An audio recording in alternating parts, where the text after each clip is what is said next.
Captain Marcus Chen had seen desperate pleas before, but nothing quite like this. The alien woman, if she could be called that, knelt before him in the cramped emergency shelter, her translucent blue skin rippling with bioluminescent patterns that pulsed in rhythm with her distress.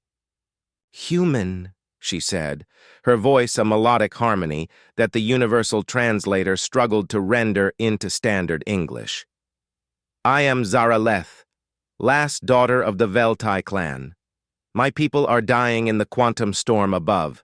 Save them, and I will bear you strong children. Our genetics are compatible. I have confirmed this." Marcus nearly choked on his recycled coffee.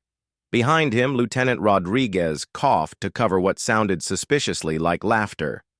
The crew of the UES Resilience had encountered many alien species during their deep space survey mission, but none had ever opened negotiations quite so directly.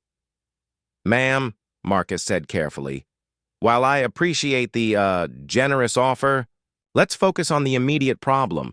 What exactly is happening to your clan?" Zaraleth's luminescent patterns shifted to what the cultural database identified as embarrassment mixed with urgency.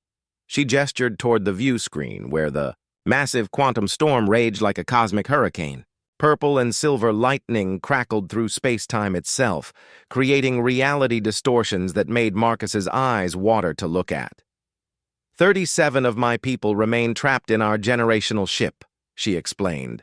"The storm's quantum fluctuations have destabilized our bio-neural networks. We cannot escape, and our life support systems are failing. Your vessel's primitive but robust technology could withstand the storm's effects long enough to reach us." "Primitive?" Rodriguez muttered, but Marcus waved him quiet. The human captain studied the sensor readings. The storm was indeed massive, a Class 7 quantum disturbance that would tear apart most ships with advanced AI systems.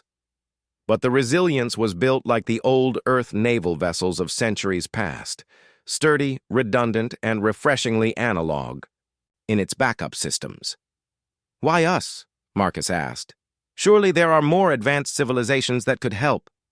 Zaraleth's patterns shifted to what looked like bitter amusement. "The Hegemony Council declared our sector a quantum hazard zone and retreated to safe distances. The Crystalline Confederation's ships cannot survive reality distortions. The Hive Mind Collective's quantum-linked vessels would scatter into component atoms within minutes of entering the storm." She paused, her large, multifaceted eyes focusing intently on Marcus. "But humans build things to last. Your species creates vessels that work even when everything goes wrong. We have studied your history. Your ancestors crossed dangerous oceans in wooden ships, then reached for the stars in metal cans with controlled explosions. You do not rely on elegant solutions that fail under stress." Marcus found himself oddly proud of being called primitive. "So you're saying our crude technology is actually an advantage here? Your fusion drives do not require quantum field manipulation. Your navigation systems use physical sensors instead of space-time folding algorithms. Your hull plating is simple metal alloy, not phase-shifted smart matter that could destabilize in a quantum storm." Zaraleth's bioluminescence pulsed brighter. "You are the only species in known space that could survive that storm long enough to reach us." The bridge fell silent except for the steady hum of purely mechanical life support systems.